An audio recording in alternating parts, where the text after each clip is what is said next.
যেহেতু মাদ্রাসা এটা আলেমদেরকে জিজ্ঞাসা করেন কত কঠিন শব্দ এটা। আল্লাহ দুইবার এতটুকু জায়গায় তাকিদ দিয়ে জানিয়েছে, বাংলার মানুষেরা শোনো, এখানে তোমাদের জন্য অবশ্যই শিক্ষা আছে। যদি জ্ঞানী মানুষ হয়ে থাকো, এদের 15.5 বছরের এত বড় গভীর শিকড় যদি কেটে ফেলতে পারি, আগামীতে যারা আসবে এরাও যদি জনগণের উপরে জুলুম করে, এদের বাড়ি ঘর টয়লেট হয়ে যাবে।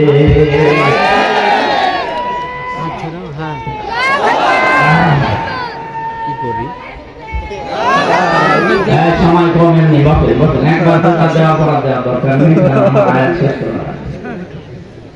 আমরা বাদ দিয়ে দিলাম, আল্লাহর শুকরিয়া আদায় করছি। এই কারণে একটা জগদ্দল পাথর বুকের উপর থেকে সরিয়ে দিচ্ছে।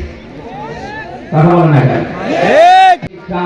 যদি জ্ঞানী মানুষ হয়ে থাকো, এদের 15.5 বছরের এত বড় গভীর শিকড় যদি কেটে ফেলতে পারি, আগামীতে যারা আসবে এরাও যদি জনগণের উপরে জুলুম করে, এদের বাড়ি ঘর টয়লেট হয়ে যাবে।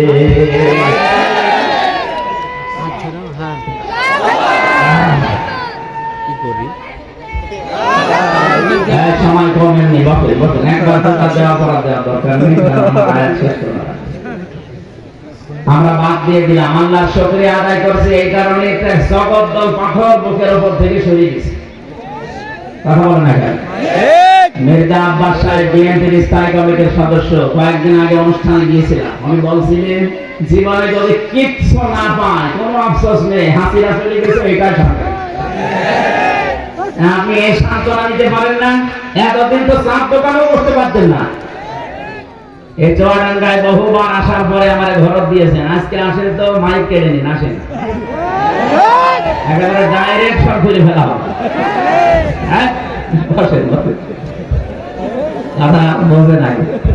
যারা এতদিন উল্টা পাল্টা করেছেন, আপনাদের সুযোগ দিয়েছিল আল্লাহ, কাজে লাগাতে পারেননি। ওইটা দিয়ে আখেরাত তৈরি করতে পারতেন। আমি কয়েকদিন আগে মৌলভীবাজার যাচ্ছিলাম, পাইলট, হেলিকপ্টারের পাইলট আমার বলছে, হুজুর এই যে প্রতিষ্ঠানগুলো দেখতে পাচ্ছি, এরকম হাজারো প্রতিষ্ঠান বাংলাদেশে বানানো যেত যদি টাকাগুলো পাচার না হতো।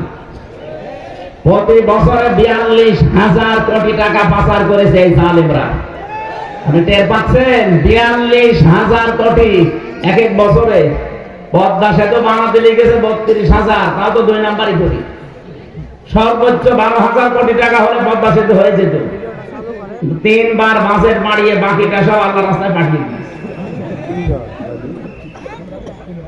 এই জন্য উনি জানাচ্ছিলেন যে 36 লাখ প্রায় যুবক শিক্ষিত এখন এদেশে বেকার হয়ে পড়ে আছে।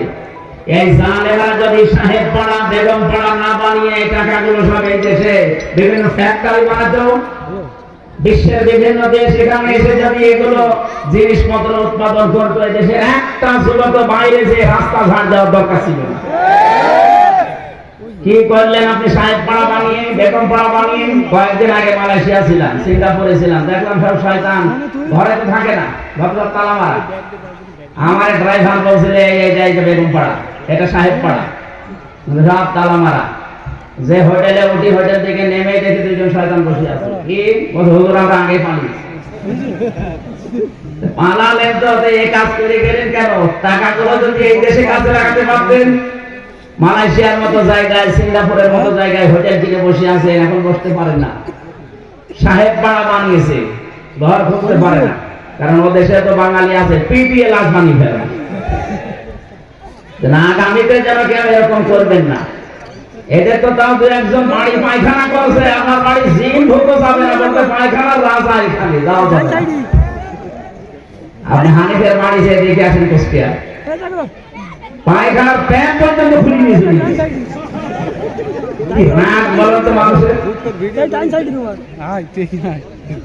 মাঝে মাঝে আসার সময় যখন নারায়ণগঞ্জে পার হচ্ছিলাম, পাইলট আমার বলছে, হুজুর ওই হুকে যেন হাত দিয়ে না। কেন? হেলিকপ্টারের হুক যদি টান লাগে আপনার হাতে খুলে কিন্তু পড়ে যাবে। মনে মনে ভাবছিলাম, আল্লাহ যে 2 বোন চলে গেল, একটু হুকটা খুলে দিত। হুকটা খুলে গেলে তো কাজ হয়ে গিয়েছিল। কথা বলেন না কেন? যার সামনে বলতো কুকুরের মতো পেটে এমন কাজ কেন করবেন যে চেয়ার চলে যাওয়ার পরে আর দেশে থাকা যায় না? এরকম কাজ করবেন আর কেউ? আল্লাহ দৃষ্টান্ত দিয়েছেন আমাদের সামনে। সুতরাং কিচ্ছু না পায় আর পৃথিবীতে অন্তত এই জালেম চলে গেছে, এইটাই আমাদের জীবনের সবচেয়ে বড় সান্ত্বনা। একটা জগদ্দল পাথর আল্লাহ সরিয়ে যে কথা বলার মতো শক্তি দিলে, কথা আগেও বলতে পারতাম, কিন্তু এইভাবে না। কোরআনে কারিম জানিয়েছে খলাকাল ইনসান আল্লামাহুল বায়ান, আমি মানুষ বানিয়েছি আর মানুষকে কথা বলা আমি শিখিয়েছি। বিজ্ঞান এখন প্রমাণ করছে মানুষ যে কথা বলতে পারে। এই যে কয়েক ইঞ্চি জায়গা কণ্ঠের ভেতরে, এক একটা জায়গায় 27টা স্তর তৈরি করা আছে। এগুলো সব ধাক্কা লাগে আর কথা তৈরি হয়। সুবহানাল্লাহ বলতে পারবেন না? আর হাদিসের ব্যাখ্যায় পড়েছি প্রত্যেকটি জায়গায় একজন করে ফেরেশতা বসে আছে। প্রত্যেকটি জায়গায় একজন করে ফেরেশতা বসে আছে, এর কাছে এর কাছে এর কাছে দিতে থাকে। 27 নাম্বার জায়গায় এসে কথাটা বের হয়ে যায়। একজন যদি দায়িত্ব অবহেলা করে জীবনে আর কথা বলতে পারবেন না।